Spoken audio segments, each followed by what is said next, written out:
Tena kuomba, lazima kwanza tu practice in our lives. Lazima tufanye nini? Tu practice kwa jirani yako. Uhusiano wangu na jirani yangu kwa namna gani? Tusipo practice, tukienda kwa maombi, tutakuwa tumekuwa waongo. Tumeelewana? Huwezi sema nampenda Yesu sana. Hujai muona Yesu? Umemuona Yesu? Ukisema nampenda Yesu sana na mtumishi wake humpendi, mwenye unamuona, ni kuna kweli hapa? Utakuwa umejidanganya. Ikiwa sisi wenyewe hatuwezi kupendana hapa, then tutakuwa tunajidanganya tunapenda Mungu. Si kweli? Maana Yesu, nikimwongea Yesu kama mwanadamu, kama Mungu. Kwa mwanadamu, Yesu ni mtu alikuwa miaka 2000 iliyopita, Myahudi. Baba akamtukuza. Tunajiona na yeye? Ni uko wetu. Kwa hivyo siwezi kusema nampenda huyu jamaa ikiwa huyu karibu na mimi inakuwa ngumu kuishi pamoja. Kwa hivyo huo ndio mtego wa kwanza, kujua imani yako. Mimi leo niko tabernacle, kitu kidogo imetoroka. Inamaanisha huwezi kuweka urafiki. Kama huwezi kuweka rafiki na huyu jirani yako wa dakika 2 wa masaa 6 Jumapili peke yake, utaweza kuweka urafiki wa milele? Unaweza? Kama mimi siwezi kuolewa, nikiona dakika 2 nakosana, natoroka, unaweza kuweka ndoa yako na Yesu Kristo milele? Kwa hivyo inamaanisha lazima tuanze mahali, si kweli? Imani, unajua imani inaanzia wapi? Imani haianziani Kristo. Imani inaanza kwa moyo wa marafiki. Tumekosana fulani, nimedanganya na fulani, lakini namsamehe. Ni rafiki ya?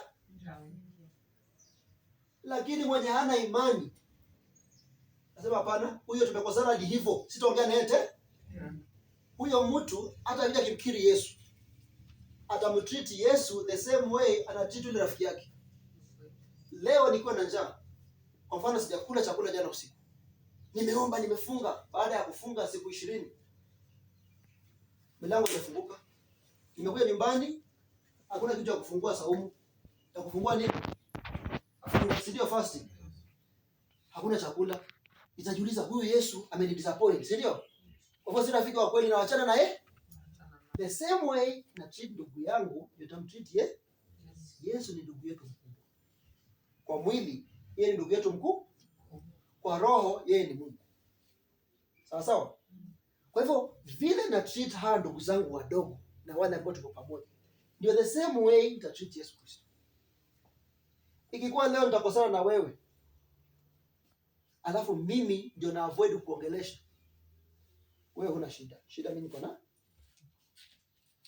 pia Yesu hata niongelesha. Tunaelewana? Kuwa mharaka. Mtu akikosana na wewe, angalia nda mimi nimefanya nini hapa? Hata kama wewe ndio umetusiwa, hujatusi, kuna somo lazima ujifundishe. Hata ukisikia majirani wanatusiana, kuna somo lazima ujifundishe. Huyu jirani na huyu wametusiana jana, kwa hivyo ni watu wa hasi. Biblia wa kitabu cha Methali inasema usikue rafiki, kuna hasara kuwa rafiki na mtu mwenye hasira kali, kwa sababu atakuaibi. Kwa hivyo wewe urafiki wako utakuwa polepole. Ni hekima ama si hekima hiyo? Kwa hivyo lazima kila mbili, maisha yetu ya kiroho lazima kwanza ionekane kwa maisha yetu ya kila siku, ili wakati ule kuomba mioyo yetu haina uongo. Bwana asifiwe. Wakati unakuja mbele za Mungu kuomba, hakuna vikwazo. Wakati umemkosea Mungu, unajua nakuja kwa rafiki yangu na baba yangu, kwa hivyo nitakuja nikiungama kwa kweli na haki. Ukiwa muongo wa kusema uongo kidogo na ukweli kidogo, hutasamehewa na ndugu yako hapa, na pia mbinguni utasamehewa. Kwa hivyo tujifunze tulivu kitabia. Kwa mfano, nataka leo kwa challenge kitu kimoja. Jina lako likitajwa mahali, utaeleza mfano, Mama Fidelis akitajwa, ni tabia gani za kwanza 2 natajwa kuhusu? Peter. Jina lako likitajwa mahali, ni tabia gani mbili za kwanza zinakuja? Unakuwa unajua? Tabia gani? Mzuri kama gani? Kama kusaidia watu. Mwenye kwa shida na nini nyingine? Wapasta. Unaona hiyo? Unaona hiyo tabia? Tabia ya huyo mtu kuna namna gani? Ni mpole, ni mzuri, ni mbaya, anasengenya, anasamehe, ni mtu wa vita, ni mchochezi. Hizo tabia mbili Yesu atakupea zote. Lakini kila siku anakuongezea. Wakati wewe najaribu kuwa kama Yesu, anakuongezea. Tuelewana? Lakini kama hakuna yeyote, itabidi kuanzia leo utafute moja. Kuna yule ambaye ndio kusaidia watu hata ukiwa na shida anatafu. Kuna yule anapenda tu watu. Yeye hata akitusiwa anasamehe haraka. Mwenye memtusi atakuja kesho fulani, sina chumvi kwangu. Na jana ni mtu hata ile kwa kitabu na kuangalia, wewe jana iliandika hapa, ngoja. Uliniita fulani jana.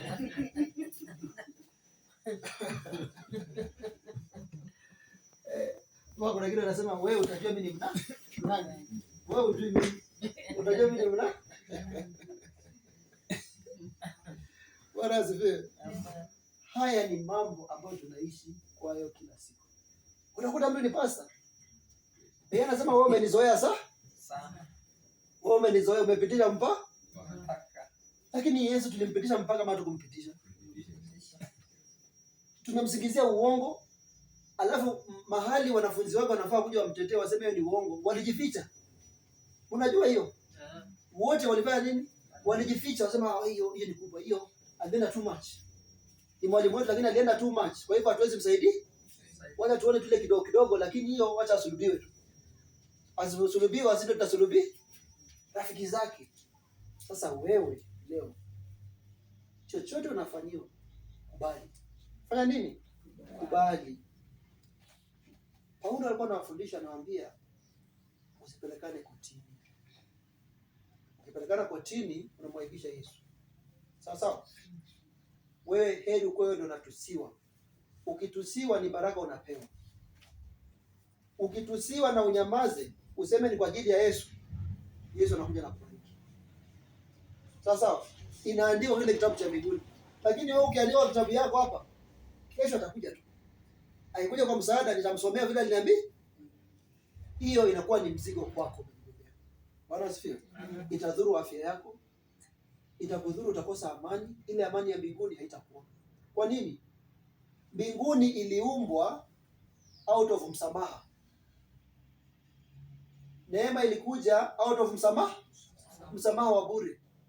Kwa hivyo yeyote ndio aingie, lazima kwa anapeana msamaha wa bure. Kwa sababu bila msamaha unakuwa giza. Na giza haiwezi ingia kwa uwepo wa Mungu. Tumeelewana hiyo? Kwa hivyo kumsamehe mwenzako sio favor unampea. Ni favor unajipea. Ili nikubaliwe na Mungu, lazima nifanye vile Yesu Kristo alifanya. Ndio Yesu Kristo atukuzwe na Baba yake. Alijitoa bila malipo. So sisi kupitia Yesu Kristo lazima tujitoe bila matarajio yoyote. Tumeelewana? Kwa hivyo kumsamehe mwenzako haifai explanation. Tunape story. Jana nimepewa maono ya mama mwingine. Nilikuwa na share na mama Fidelis jana. Kuhusu mtu na bwana yake. Amemtesa wewe. Na ni mtumishi wa Mungu. Ametesa bibi yake sana. Na ni pastor. So nikaonyesha huyu mama ananyonga bwana yake kwa ushirika.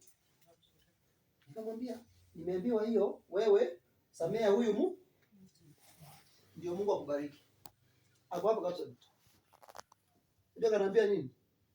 Wewe hujui mimi nimepitia machungu kwa hii ndoa mpaka saa hii, lakini nacheka tu, lakini ndani ni uchungu. Lakini kamwambia Bwana anasema kuna malaika anataka kumtuma akuja atetee huyu mama. Lakini yule mtumishi hajafika. Huyu malaika, unajua malaika ni watakatifu. Sawa sawa? Wako na uwezo kuliko sisi. Ile nguvu ambayo tuko nayo ni neno. neno linatufanya tunakuwa kama Kristo. Kwa hivyo malaika tukitumia neno la Mungu wanakuwa watumishi kwetu. Lakini bila neno malaika wako na nguvu kutuli. Sasa huyu mama nikamwambia, sikia, hata sura ya bwana yake mimi sija kutana na bwana yake. Bala niulize hii sura ulijuaje? Hata hautishiki na hiyo. Ananiuliza, akanambia bora hiyo baraka Mungu anataka kunibariki, bora isikuwe kurudi kwa bwana ya. Anampea Mungu masharti. Na akanambia I thought nimesamehe huyo mtu. Majifunza hapo. Utakatifu wa huyu mama ni tofauti na utakatifu wa Mungu. Standard yake ya kusamehe ni tofauti na ile ya Mungu. Yeye nadhani amemsamehe, lakini yeye bado hajamsamehe. Huwezi kusamehe mtu bila kusaidiwa na Roho wa Mungu. Utasamea mtu lakini kutana naye unasikia uchungu, hujamsamehe. Tumeelewana? Hujamsamehe? Unasikia kuna mkuki inadunga sana, hujamsamehe. Wala zivi. Amen. Kristo baada ya kukanwa na Petro, Simon Petro, baada ya kufufuka alimwonea Petro huruma. Kamza, Simon Petro, mwana wa Yohana, je, unanipenda? Alikuwa anamwonea huruma. Kwa sababu ashamsamehe tayari. Ingekuwa wewe rafiki yako wewe umeshikwa hapo na wizi, anajua wewe ni mtumishi wa Mungu, unasema mimi ni mtu mzuri, ulizeni brother Buko. Hapo nimefika habari. Kama ulishikwa na hiyo maneno, mimi siwezi jiuzi, siwezi chafua jina yangu kwa ajili yako. Ukienda kotini utoke bure. Ukutana na wewe mtu utafanya namna gani? Utasema huyu hakuna mtu hapa, si ndio? Ndugu zangu, huo hapo ndio mahali Ukristo iko. Ukristo iko hapa. Roho wa Mungu yuko hapa. Roho wa Mungu kwa hiyo kitendo. Hapo ndio Roho wa Mungu atakutana na wewe. How you react. Hapo ndio ina determine utapatana mwenye ameandika. Hii ni product. Hii ni maandishi ya Roho wa Mungu alitumia lakini sio mwenyewe, sio Roho wa Mungu huyu. Tumeelewana hiyo? Roho wa Mungu ako kwa hiyo kwa maisha yako. Anataka kujihusisha na maisha yako. Usikuwa tunasoma sana, hapana. Huyo roho hapo sasa mahali ni moto moto. Nataka kukunja ngumi nipige huyo mtu ngumi. Hapo ndio roho. Huyo mtu nafaa kumchapa makofi. Hapana. Roho wa Mungu anakuambia hapana. Samehe? Hapo ndio roho yuko. Lakini udini inatupeleka kwa kitabu, tunasoma, tunachambua, tunaandika vitabu mingi kutoka kwa hii kitabu. Roho hayuko huko. Roho hataki tuandike vitabu mingi. Roho anataka wewe uishi kama Yesu Kristo. Amen. Tumeelewana?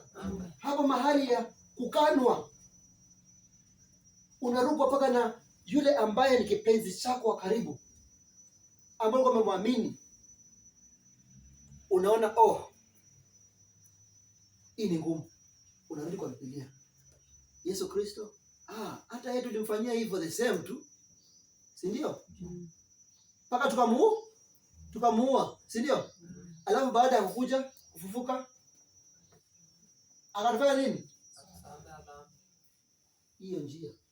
Ukisema Bwana, nataka kujaribu kusamehe huyu mtu, nisaidie. Hapo ndio Roho anataka. Hapo ndio Roho Mungu anataka. Ndio maana anaitwa msaidizi, halazimishi. Lakini lazima mimi Buko niamue. Hapa mahali ya hasira, Bwana nisaidie. Nataka kuwa kama wewe. Hapo ndio anakuja naingilia kati. Na let me tell you, akiingia kidogo, unajua kibiriti. Unajua mtu kibiriti inawaka. Akishaingia tu inawaka. Inaanza kukua. Moyo wako ni kama msitu. Uko na uchafu mingi ndani. Ile kibiriti kiwashwa, hiyo moto ikishashika imeshika. Inakuwa tabia. Sawa sawa? Lakini lazima kwa hiyo umejua mahali Ukristo huko. Ukristo huko, haleluya haleluya. Ukristo huko kupiga magoti na kuomba na kulia sana. Baada ya hapo, ukitoka kwa huu mlango, kila mtu ambao jirani yangu lazima nimdhihirishe Yesu Kristo. Hiyo ndio matunda ya imani. imani isipozaa matunda kwa matendo, hiyo imani inakufa. So lazima kwa hasira. Nataka niwaulize, environment ambayo unaishi, ile mazingira, challenge kubwa ni gani? Mama, kule nyumbani challenge kubwa, mahali unaishi na majirani, shida kubwa ni gani? Kama kwa maisha ya Mkristo, shida kubwa ni vile nataka kuongea na hawakubali. Wanasema tunaenda kanisa. Kando na kanisa, tabia ya watu, kwa sababu anaweza kwenda kanisa lingine. Lazima kwa tabia ya wanadamu, kuna environment ya masengenyo, na environment ya matusi, na environment ya uchawi. Hii environment ambayo unaishi iko namna gani? Ni masengenyo kweli. Masengenyo. Now, kwa moyo wako kama Mkristo, mimi ni kwa mazingira ya masengenyo, nitafanya nini nimdhihirishe Yesu kwa hii mazingira? Nidhihirishe Ukristo wa, umeelewa hiyo? Mahali ya wizi, watu wanaiba sana, nitafanya nini nimdhihirishe Kristo? Kwa mfano mahali ya wizi, unajua mahali wizi inafanyika, uchawi iko pia. Unajua hiyo? Mtu akiiba aniibie tena, kuna uwezekano kuwa nikaenda kwa mcha. Mimi kama Mkristo haimaanishi sitaibiwa. Tunaelewana? Haimaanishi mwizi haiziona mali yangu, ataona atai.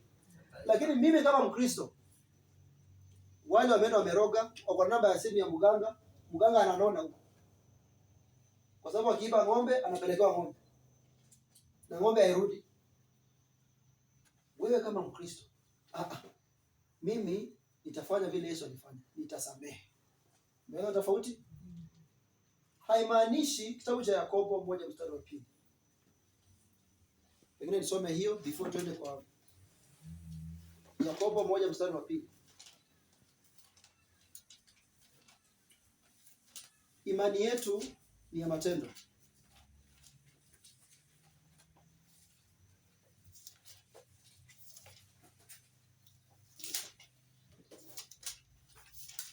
Sasa mimi nimezoea kusoma ya English, so ya Kiswahili. Yakobo 1:2. Ndugu zanguni, hesabuni ya kuwa ni furaha tu mkiangukia katika majaribu mbalimbali. Biblia inasema furahini mnapoingia katika majaribu, mkifahamu ya kuwa kujaribiwa kwa imani yenu huleta subira. Wakati majaribu imekuja, inajaribu nini? Imani yako. Ni imani inajaribi. Kwa hivyo kitu yoyote ambayo inakufanya unakuwa na hasira, kitu yoyote inakufanya unasikia uchungu, kitu yoyote inafanya unakuwa na machozi, kitu yoyote inafanya unakosa amani ama uoga, unajua nini inajaribiwa? Imani. Wakati imani inakuwa, uoga unaondoka. Wakati imani inakuwa, uoga na hofu inaondoka. Huwezi kuwa na hofu na uko na imani. Ni kama ile simu iko 100%. Imani yako 100%, haitakuwa 100% ikiwa hai. Hata mimi haijakuwa 100%. Imani yako ilikuwa 60%, uoga ni 40%. Ndio ijae 100. Tunaelewana?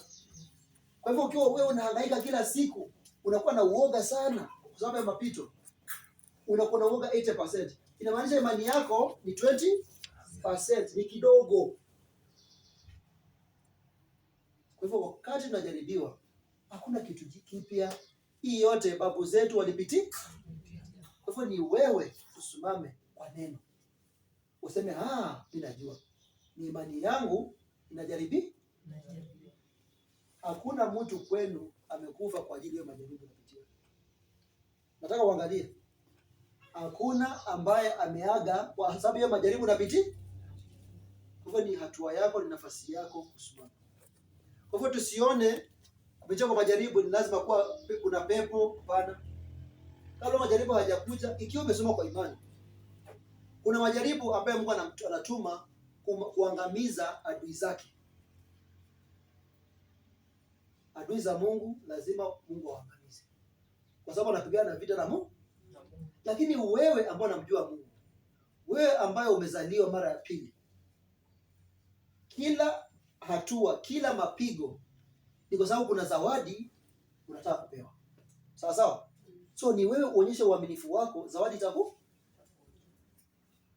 Lakini ule wakati tunapigwa alafu sisi tunajikunja, tunaonyesha hofu, tunachelewesha baraka zetu. Baraka yako lazima itakuja kwa sababu ni ahadi Mungu amekupa. Lakini can you imagine, ndio ubarikiwe wewe tajiri, unafaa uko na miaka 20, uko na miaka 30, Mungu anataka kubariki in the next 5 years. Lakini wewe utaki kuwa kiimani, una delay another 5 years. Una delay another 5 years. Kitabu cha Lamentation 3 verse 24 inasema ni vizuri to quietly wait upon the Lord. Ni vyema kumsubiri Mungu bila kelele, kwa upole, while you are still young. Usicheleweshe muda. Usipoteze muda wa. Unajua Mungu hazeeki, lakini sisi muda ni mfupi kwetu. Lamentation 3 verse 21 to 24. Lamentation ya Kiswahili inaitwa nini? Maombolezo. Maombolezo 3:21 hadi 24. Kwa hivyo ni jambo zuri, heri uhangaike leo, lakini kesho yako uwe na furaha. Bwana asifiwe. Kwa hivyo ningependa tuende kwa nafasi kwa program ya leo. Ningependa kuwakaribisha nyote. Ni nafasi ya salamu na shuhuda. Na nashukuru leo uwepo wa Mungu kwa mahali hapa. Inamaanisha kuwa pia tumekuwa tukiendelea kwa mpangilio wa Roho. Bwana asifiwe. Maana saa nyingine tunakuja hapa tunakuta tumeenda hatua 2-3 nyuma. Lakini leo nashukuru sababu uwepo wa Mungu uko mahali hapa. Mahali hapa. Otherwise ningependa kukaribisha salamu. Nadhani leo ningependa kusikia sauti ya kila mmoja. Leo naona mzee mwenye nyumba yuko hapa. Sijui kale jina naitanga aje mwenye nyumba, kuna jina anaitwa nini? Anaitwa hapo? Oh, kule kwetu tunaita Abawara. Ya Abawara huyo ndio. Wewe nafurahi leo, kila wakati nikimwona naona anakuwa kijana zaidi. Sijui ni kwa nini. Anatuambia pia ni nini anakula. Bora sio. Kwa hivyo wacha tutaanza na pale nyuma. Tukikuja pale huko. Ibe sasa toroka. Tunakuongoja. Ona.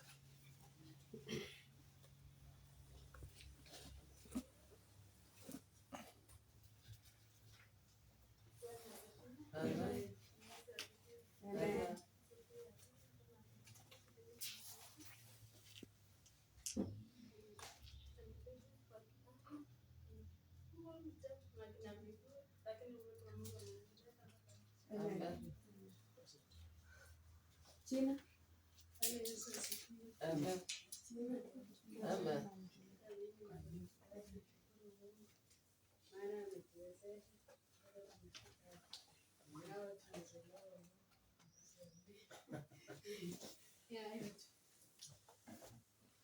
Bwana asifiwe. Amen. Bwana asifiwe. Amen. Napenda kumrudishia Mwenyezi Mungu shukrani.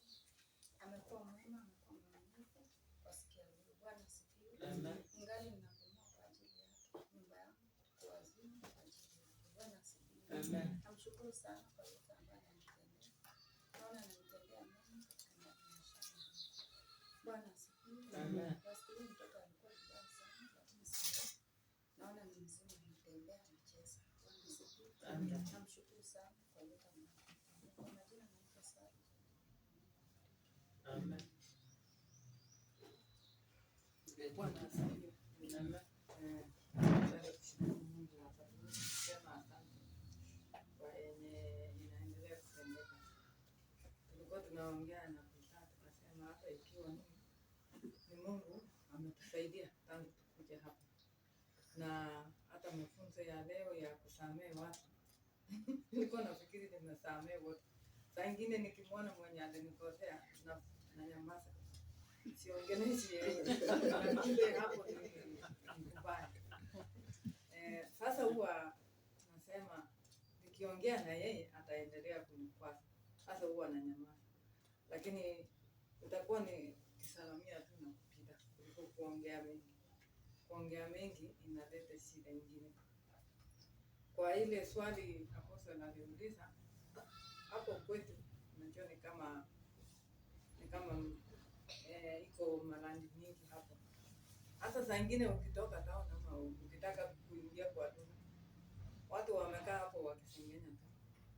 Alafu Karo akaniambia, kitu nafanya naenda kuomba hapo na kuweka chumvi. Wasikuje kusimama hapo na kusengenya hapo. Na kweli bila alifanya wakatoa. So na mimi naendelea kupewa mafunzo. Asante kwa haya mafunzo. Kusamehe kweli kumbe ni ngumu. Na kumbe tunajifunga na kufunga baraka. Sasa wakati huu namwambia Yesu anisamehe na niachilie yote. Mimi naitwa Winnie sana. Alisa uko duka.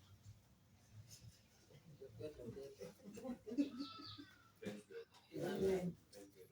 Amen.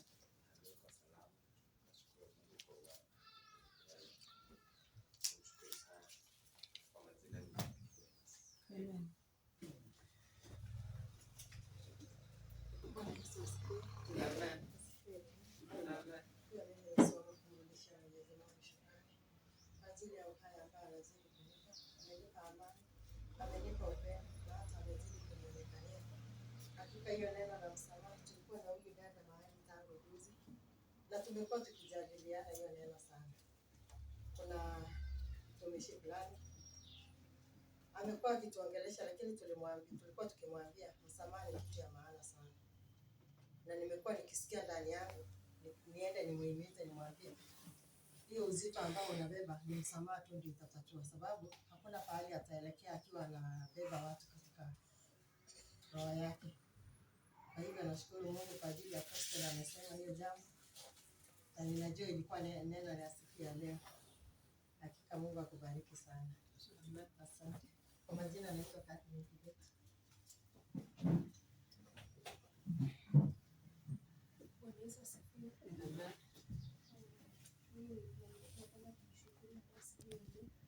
Sababu ya uhai na neema yake. Kila wakati najua ya kwamba namkosea kweli, lakini ananihurumia. Angesema tu aniachilie, singesimama. Namshukuru pia kwa sababu kila wakati mtumishi Mungu anamuongoza aweke mbele maudhui ambayo anaendelea kwa kanisa. Sijawahi pata kanisa inaendelea, yani inafunza kabisa mambo ya yani through gospel, wanapitia juu. Nashukuru juu napata kila wakati mambo mapya na ya ukweli. Barikiwe. Amen. Kwa majina ni Sharon. Bwana asifiwe. Amen. Bwana asifiwe. Amen. Kwa majina naitwa Alice Cheruka kutoka site za Kapchorwa. Kama kuna wenye Kapchorwa, eneo hili inaitwa Siri. Ninashukuru Mungu ameniongoza hata kwa wakati kama huu. Kuna wengi wako hospitali, kuna wenye wamepata maajali, lakini vile tuko wazima hivi tunashukuru Mungu. Mimi neno la leo imenigusa kabisa. Mimi nilikuwa naweka maneno mingi kwa roho, hata nikiona tu mtu hivi, hata hivi niingie kwa msturi apige kwanza. Lakini leo nimefundishwa nikusamehe na kukusalamia, na Mungu pia atatusamehe. Amen. Asante. Yesu asifiwe. Amen. Kwa majina napenda kumshukuru Mungu. Anaweza kunilinda tangu last week tukiwa na mpaka saa hii. Namshukuru tena kwa uhai na kwa neema yake. Amen. Asante.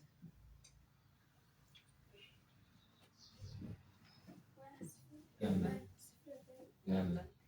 Majina naitwa Kuda. Napenda kushukuru Mungu kwa ameniwezesha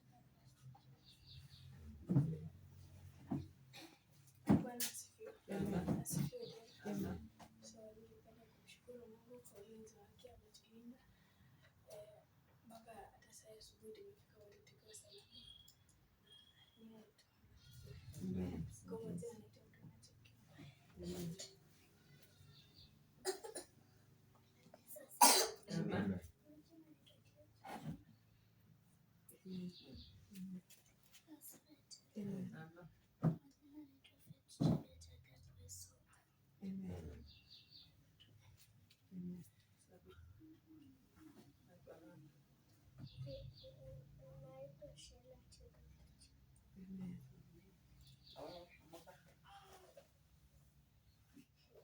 Sema jina. Iko na Naitwa nani? Naitwa Ruta. Ruta ama Ruta. Bwana asifiwe. Bwana asifiwe tena. Asubuhi njema. Mungu ametuwezesha tuone siku mpya tena ya leo. Wengi wametarajia kufika siku hii na isiwezekana kwao, lakini kwa uwezo wa Mungu ndiye ametufundisha. Hatukuwa maana sana mbele ya Mungu ndio tukaweza kufika siku hii, na wengine hawajafika, lakini ni neema. Mungu ametuwezesha ili tuone siku ya leo. Nashukuru. Bwana Yesu asifiwe. Amen. Mimi ndio Joseph Barnett. Pastor amesema narudi kwa kijana sababu ya janga yake ambayo nategemea kama inapita. Nashukuru. Nashukuru vile Mungu pamoja tunaangalia. Na dada Mungu atasaidia. Tuwezeshe bila jambo ili tupate kupita na kuangalia. Nashukuru. Bwana Yesu asifiwe. Asifiwe tena. Nashukuru Mungu kwa umbali wa leo, kwa sababu I think nimesaidika sana. One of them ni mtumishi wa Mungu Apostle Kuko. Kuna hii nitwaje inakuwa kwa TikTok. Kuna mafunzo nilikuwa nasikia leo hata juzi kuhusu ukuaji wa kiroho. Unajua mara mingi kama binadamu tunasikuwa tumeokoka, lakini kuna ukuaji ni shida, kwa sababu hakuna msasa leo mtoto wake anasaliwa na kuna progress ni so mara mingi kama binadamu unasikuwa umeokoka, wewe ni mtumishi, wewe ni nani, lakini kuna mambo fulani haujachukua hatua. Sasa inamaanisha ukuaji wa kiroho inakuwa shida, si ndivyo? One of them inaweza kuwa ni hizi unforgiveness, kwa sababu kweli kama si binadamu, kama uko na roho ya kutosamehe, hata vita yako ya kiroho utashindwa.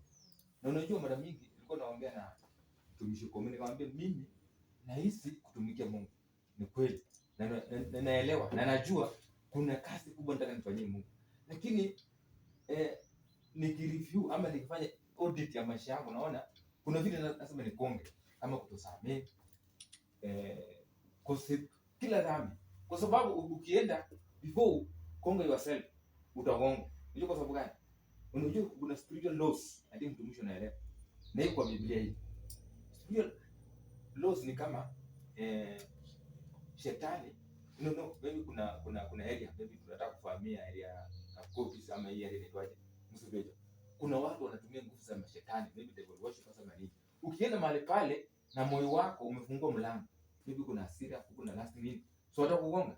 So inamaanisha sisi wenyewe tutafute uhusiano tu na Mungu. Kama kuna kutusamea, isikuwe tu unajua kweli nimesema servants tunashumu vitu mingi. Mimi ni mtumishi, Mungu anibariki neema kuhubiri, lakini tukienda matunda ya roho iko namna gani? Unajua matunda ya roho ya kwanza ni ni love. Hiyo love ni nini? Ni kupenda bila masharti. Si ati unapenda mtu anakupenda, unapenda ule mwenye anakuchukia. Anakufanyia madharau. Je, utapenda yeye? Which means ni kazi kubwa. Sasa ina maana lazima tukue na nashukuru kwa mzuri kwa nafunza about the word and spirit. So hiyo vitu inaenda pamoja. Sasa unapata nafasi ya kusoma neno na nafasi ya kujitakasa. Ndio roho Mungu atusaidie tuende huko nje. Kwa sababu kuna watu wengi wamefungwa nje, lakini mimi mwenyewe na hata hiyo na Yesu akirudi utaingia. Unajua haijalishi wewe ni nani. Uhusiano wako na Yesu, msamaha bila masharti, asira. Unajua mara mingi tunaweza ongea mambo mengi, Biblia nini, tunaweza imba, tunaweza ruka, haina shida, lakini tuende practical. Unajua sasa nafanya mjengo mara mingi kama mjengo mpaka uende practice. ama tuache hata hiyo mjiko gari. Unajua kama unaweza kuwa kweli unaambia kuna brake, kuna nini, kuna clutch, vitu kama hizo, lakini uingie practical, unajua jasho itatoka. So ni kama tena wokovu sasa. Unasikia tunaokoka Sunday tunaokoka, lakini huko nje wakati ukosewe, especially ndio katika familia, maybe mke wako ama mtoto wako ukosee, uko ready kusamea bila masharti ama deni. Unajua pesa deni imekuwa shida nyingine. Mtu anakuomba, anakuambia mpendo unisaidie 5,000, mtoto amefungwa shule, waje mpatie, iko shida kulipa. Je, huyu mtu unaona namna gani? Unaona? So nashukuru mtumishi wa Mungu kwa kutufunza hizo sehemu. Na mimi najua kwa hii kanisa tangu niingie kuna hatua ingawa bado nang'ang'ana, si rahisi, kwa sababu nilikuwa nasoma juu sitaki kufunza about the hidden treasure. Nikaelewa Yesu alikuwa anasema kuna mwenye alipata treasure mahali, akaenda akauza kila kitu yake na kanunue treasure. Nikaelewa kumbe vitu yote dunia lazima tuache na itafute ufalme wa Mungu. Na si rahisi, si kitu unapatikana tu kirahisi vile, inahitaji kulipa gharama, si hivyo? Kwa kuomba, kwa kufunga, kwa kutafuta uso wa Mungu kila wakati, kuhakikisha una create your one time. Hata nashukuru Mungu ulifunza about creating your time. Je, hata nilikuwa naongea mke wangu jana, nikamwambia kwa Biblia ama kwa mambo ya Mungu, shield ni nini? Shield ni nini? Ngao ni nini? Ni nini? Mama Fidelis, ngao ni nini katika Biblia? Ndio kukinga. Anasema the real meaning yake ni nini? Ngao. Si faith. Imani. Tunaona nataka tusome Biblia tuelewe. So nataka kusema kweli tufanye practice ya wokovu. Uone, uandike 1 to 3. Unaenda Galatians 5:19. Uone. Kama last thing nimepigana naye nimeshinda. Haya, hasira, uongo, masengenyaji, anything before tuende nje, kwa sababu nimejua kuna siku si hata Mungu anashindwa kukutetea. Mungu anashindwa kutubariki, ashinde hata kuokoa watu. Sometimes anaona sisi. Na unajua human being anaruhusiwa kuishi in spirit and physical. Binadamu pekee yake. Lakini mapepo wanaishi hapa physically. Ndio unaona iko ndani ya watu. Hivi. Hata ukisoma I think Mark 5 yenye kuna mtu alikuwa amefunga na minyororo. Alikuwa na mapepo. So aliwaingia hao. Lakini as human being tuko na advantage. We can live spiritually na physically. Lakini sasa hiyo chombo yako wewe mwenyewe kama mimi Peter niko namna gani? Unaona? So tusidi kukasana kabisa. Tusidi kupamba. Hata alikuwa amesema mwaka hii ni mwaka wangu. Ingawaje kuna lakini najua with time hapo mbele kuna shughuli mingi kama hii familia, kuna mambo mengi yenye usipongangana kweli inaweza kuwa tena sinamu. Unajua mambo ukazana from Sunday to Monday to Saturday tena bila uhusiano na Mungu ama kutafuta uso wa Mungu, naye inakuwa shida, kwa sababu unajua kama mfano leo asubuhi si mvua ilinyesha, hata mimi nichelewa, ni mmoja wao, lakini ikifika Monday kesho hata watoto saizi 6 wameenda shule hata kama ilinyesha. Sasa inamaanisha tumeweka pale Mungu chini, si ndio? Mambo so sasa tukasane wapendwa, si ndio? Mungu abariki nani. Amen. Amen. Shukrani kwa mtu wake Mungu ambaye anazidi kunipigania, kunionekania, kunitetea maishani mwangu. Pia sikudhani kama nitakuja leo. Nilikuwa mgonjwa kuanzia jana, nikawa mgonjwa sana, nilikuwa nafika sana, alafu kwa nasikia kutapika usiku, hata sikulala, nilikesha tu, lakini asubuhi ilipofika nikaambia hao watoto wangu leo hata kutembea ni shida, lakini Mungu ameniwezesha. Nashukuru Mungu. Kwa mafunzo ya siku ya leo naambia Pastor karibu, nimekuwa muda kwa sisi, lakini amekuwa na sisi kidogo, amekuwa akituombea atushikilia imani yao. Pia kwa hiyo funzo yenye anatufunza nimesikia moyo sana. Pia nimepata funzo pia ya kuwa nikusamea wengi, kila mtu kusamea, sababu yenye ilikugusa nje ya wanariadha sana, sababu wanariadha kuna changamoto unajua, lakini kukosana ni lazima, hasa kwa wanariadha. Hata ukiwa faster kwa mtu anakuwekea mtego hapo, kesho unaona hata akusalamii, keshoye unaona hata anaanza fitina mpaka kwa coach. So tumekuwa na changamoto sana ya kukosana kwa wanariadha. So tunashukuru Mungu sababu tumefunza ya kuwa ni kupenda na kuvumilia. Pia Roho Mtakatifu imekuwa ikinenea kanisa kuhusu hiyo somo. Hata leo nilipewa hiyo verse ya John 14. John 14 inatufunza kuhusu Mungu, Yesu na Roho Mtakatifu ya kuwa ni moja. Na ikikuwa ni moja, kila yani hatuwezi tukasema tunapenda Mungu na hatupendi Roho Mtakatifu. Yale Roho Mtakatifu ananena. Sababu Roho Mtakatifu ni kama hawa sasa wawili. Msimama hapa. So tuko watatu hivi. So huyu ni Mungu, huyu ni Yesu na mimi hapa ni Roho Mtakatifu. Yesu anafanya kazi kubwa. Sababu yeye ndio anaenda kwa Baba sasa. Kwa Mungu. Anatupelekea hiyo shida yetu, malilio yetu.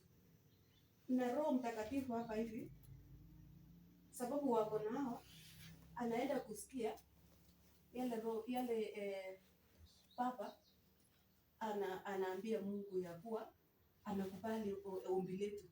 So Roho Mtakatifu hapa hivi naenda napata link kidogo kwa na nikikuja sasa nikiwaambia iko hivi na hivi ni yale ni ya ukweli, yani ni yale nimesikia kwa hao. Lakini changamoto kubwa ni sisi hatujajitoa. Unajua hii mambo yote ya dhambi ni kukaa na dhambi kwanza. Ukikaa na dhambi Roho Mtakatifu anakuelekeza. Hii enda dhambi. Hii toa masengeni, toa ugomvi, toa nini kidogo kidogo. Sababu tumejitoa kwa Mungu. Tukijitoa Roho Mtakatifu inatuelekeza. So inafaa sisi tukari dhambi. Hata nini ya leo Roho Mtakatifu huwa inanena nikiingia hapa hivi kabla sijaingia ndani huwa nawaambia Roho Mtakatifu inanikumbusha hapa ni mahali patakatifu tufue kiatu.